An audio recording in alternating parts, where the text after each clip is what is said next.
رات کے 10 بجے ہیں۔ السلام علیکم، یہ ریڈیو پاکستان ہے۔ مجاہد خان سے خبریں سنیے۔ اہم خبروں کا خلاصہ۔ وزیر اعظم نے قابل تجدید ذرائع سے مستقبل کے لیے توانائی کی ضروریات پوری کرنے کی غرض سے جامع حکمت عملی وضع کرنے کی ہدایت کی ہے۔ نائب وزیر اعظم نے جنوبی ایشیا میں مذاکرات، سفارتکاری اور پرامن بقائے باہمی کے لیے پاکستان کے عزم کا اعادہ کیا ہے۔ کور کمانڈر کانفرنس نے اس بات پر زور دیا ہے کہ مارکہ حق کی یاد منانا ایک واضح پیغام ہے کہ پاکستانی قوم متحد اور مکمل طور پر تیار ہے۔ پاکستان اور زمبابوے کی خواتین ٹیموں کے درمیان 3 میچ کی سیریز کا دوسرا ایک روزہ بین الاقوامی کرکٹ میچ کل کراچی میں کھیلا جائے گا۔ اور اب خبریں تفصیل کے ساتھ۔ وزیر اعظم محمد شہباز شریف نے قابل تجدید توانائی کے ذرائع سے مستقبل کی توانائی کی ضروریات پوری کرنے کے لیے جامع حکمت عملی بنانے کی ہدایت کی ہے۔ وہ آج اسلام آباد میں پاور سیکٹر میں اصلاحات کے اقدامات سے متعلق جائزہ اجلاس کی صدارت کر رہے تھے۔ وزیر اعظم نے کہا کہ پن بجلی، شمسی توانائی اور بایو گیس سمیت دیگر قابل تجدید ذرائع سے بجلی کی پیداوار سے پیداواری لاگت میں مزید کمی ہوگی اور معیشت کی ترقی پر مثبت اثرات مرتب ہوں گے۔ انہوں نے حکام کو درآمدی ایندھن پر انحصار کم کرنے کی کوششیں تیز کرنے کی ہدایت کی۔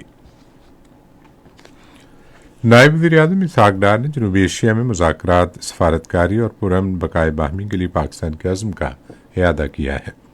مارکہ حق کو 1 سال مکمل ہونے کے موقع پر آج اسلام آباد میں سفارتکاروں کو بریفنگ دیتے ہوئے انہوں نے خود مختاری، علاقائی سالمیت اور سیاسی آزادی کے تحفظ کے لیے قوم اور مسلح افواج کے عزم پر زور دیا۔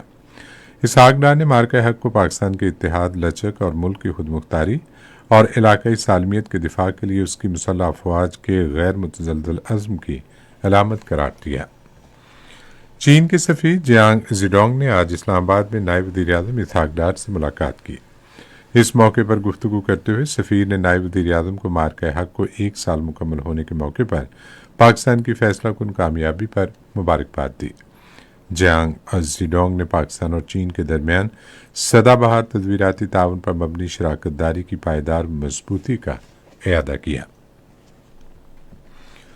کور کمانڈر کانفرنس نے اس بات پر زور دیا ہے کہ قومی سطح پر مارکہ حق کی یاد منانا بھارتی متکبرانہ سیاسی سوچ کے لیے واضح پیغام ہے کہ پاکستانی قوم متحد، مضبوط اور ہر لحاظ سے مکمل طور پر تیار ہے۔ فورم نے اس عزم کو آئی راولپنڈی میں چیف آف آرمی سٹاف اور chief of defence forces field marshal Syed Asim Munir کی صدارت میں اپنے 275ویں اجلاس میں اجاگر کیا۔ مارکہ حق عوام، حکومت اور افواج پاکستان کے درمیان غیر متزلزل ہم آہنگی کی علامت ہے جو تمام اندرونی و بیرونی چیلنجز کے مد مقابل بنیاد مرصوص کی مانند یکجا ہے۔ فورم نے مارکہ حق کا یادگار سال مکمل ہونے پر قوم اور مسلح افواج کو مبارکباد پیش کرتے ہوئے کہا کہ یہ پاکستان کی خود مختاری کی ہر قیمت پر تحفظ کے غیر متزلزل عہد کی عکاسی کرتا ہے۔ فورم نے مسلح افواج، قانون نافذ کرنے والے اداروں اور مادر وطن کے دفاع میں اپنی جانوں کا نذرانہ پیش کرنے والے معصوم شہریوں کو زبردست خراج عقیدت پیش کیا۔ آرمی چیف اور چیف آف ڈیفنس فورسز نے پاکستان کی مسلح افواج کی تیاری، پیشہ ورانہ مہارت اور جنگی صلاحیتوں پر اطمینان کا اظہار کیا۔ انہوں نے ملک بھر میں انٹیلیجنس کی بنیاد پر جاری انسداد دہشت گردی کی کارروائیوں میں کمانڈرز اور فارمیشنز کی عزم مستعدی اور کامیابی کو سراہا۔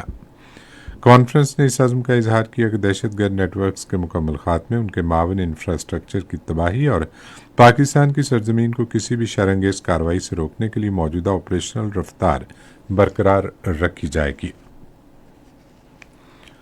مارکہ حق کا 1 سال مکمل ہونے کے موقع پر آج اسلام آباد کے پاک چائنا فرینڈشپ سینٹر میں تصویری کتاب دی بیٹل آف ٹروتھ کی رونمائی کے سلسلے میں ایک پروقار تقریب کا انعقاد کیا گیا۔ یہ کتاب وزارت اطلاعات و نشریات اور پاک فوج کے شعبہ تعلقات عامہ نے مشترکہ طور پر مرتب کی ہے۔ اس موقع پر خطاب کرتے ہوئے وزیر دفاع خواجہ محمد آصف نے واضح کیا کہ پاکستان کی مسلح افواج اور پوری قوم کسی بھی قسم کی جارحیت کا منہ توڑ جواب دینے کے لیے ہمیشہ تیار تھی اور ہمیشہ تیار رہے گی۔ وزیر اطلاعات و نشریات عطاء اللہ طاہر نے اپنے بیان میں کہا کہ مارکہ حق میں پاکستان کی کامیابی قوم کے جذبے اور لگن کا نتیجہ ہے جس کی جڑیں اس کی سچائی پر قائم ہیں، جسے کبھی شکست نہیں دی جا سکتی۔ اور پاکستان اور زمبابوے کی خواتین ٹیموں کے درمیان 3 میچوں کی سیریز کا دوسرا ایک روزہ بین الاقوامی کرکٹ میچ کل کراچی میں کھیلا جائے گا۔ میچ دوپہر 3:30 بجے شروع ہوگا۔ اسی کے ساتھ خبریں ختم ہوئی۔ مزید خبروں اور تجزیوں کے لیے آئیے ہماری ویب سائٹ پر، پتہ ہے radio.gov.pk، اور فیس بک کے link radio Pakistan news official پر براہ راست ویڈیو سٹریمنگ بھی ملاحظہ کیجیے۔